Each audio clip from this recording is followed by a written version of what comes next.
2 days before October. It's not quite October, but this is a very Halloween-ish movie I'm reviewing, so I feel like I should do the Halloween intro. I'm going to.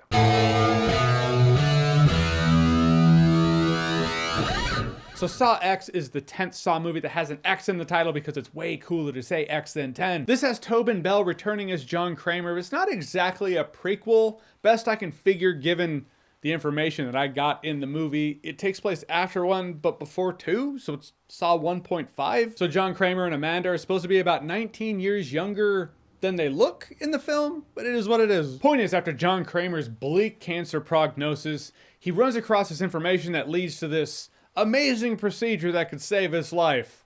Turns out, well, that was bullshit. One sketchy van ride later and a lot of this doesn't quite feel right kind of vibe. Turns out John Kramer's just out a lot of money. However, they just scammed Jigsaw.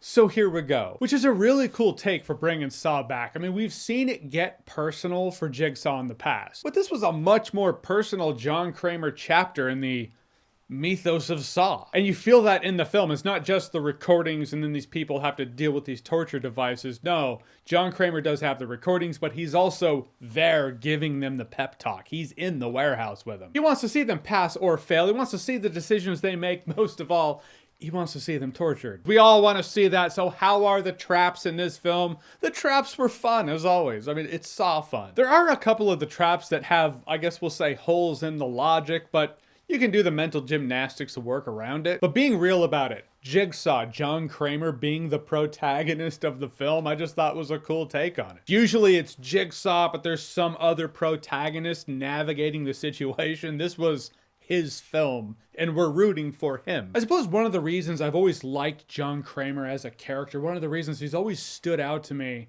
is he's always had a moral code. His tactics are absolutely brutal, but he's a man with a code, and I can respect that. But Saw X expands on that. You get a deeper, more personal look of that side of him. You see how he can feel bad for someone, or he'll fight for the safety of an innocent life. This is the first Saw movie in a very long time that added real depth to John Kramer's character in that respect. But more importantly, you need to find people to be in these Jigsaw traps that are far worse than Jigsaw himself, and oh boy they do. Because let's face it, when Jigsaw's picking people, there can be a bit of a range, like, I want to play a game. For years you've been embezzling money. You falsified evidence. You framed someone for a crime they didn't commit. For decades you've boasted that you've beaten Contra, though you've never been able to do it without the Konami code. Folks in the traps in this movie are some shit, trash, garbage human beings. They are scamming terminally ill people. I've never wished for people to fail Jigsaw traps so much in my life. But not all things being equal, not all people being equally involved, there is some complexity in here too. It's like there's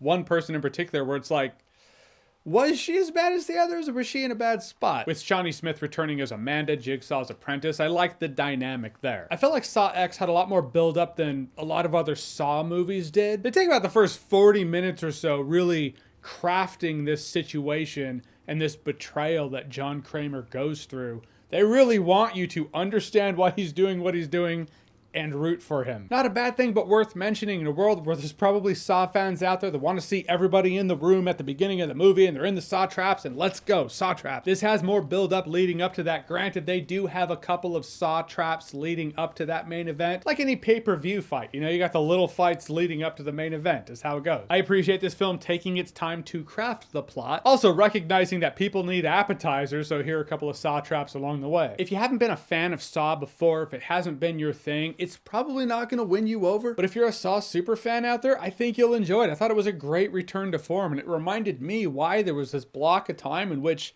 I really enjoyed the Saw movie. They were intermittent in quality, hit or miss you might call them, but what was good about them when they were good is found in Saw X. I had myself a bloody good time, no alcohol required. Alright, so Saw X, have you seen it? What did you think about it? Or if you're feeling up to it, if you want to rank the Saw films, comment section's there for you to do so. Might need a refresher before doing that shit. I might need a refresher of the Saw movies. But whatever you think, comment below, let me know. And as always, if you like what you've seen here and you want to see more, click right here to see more.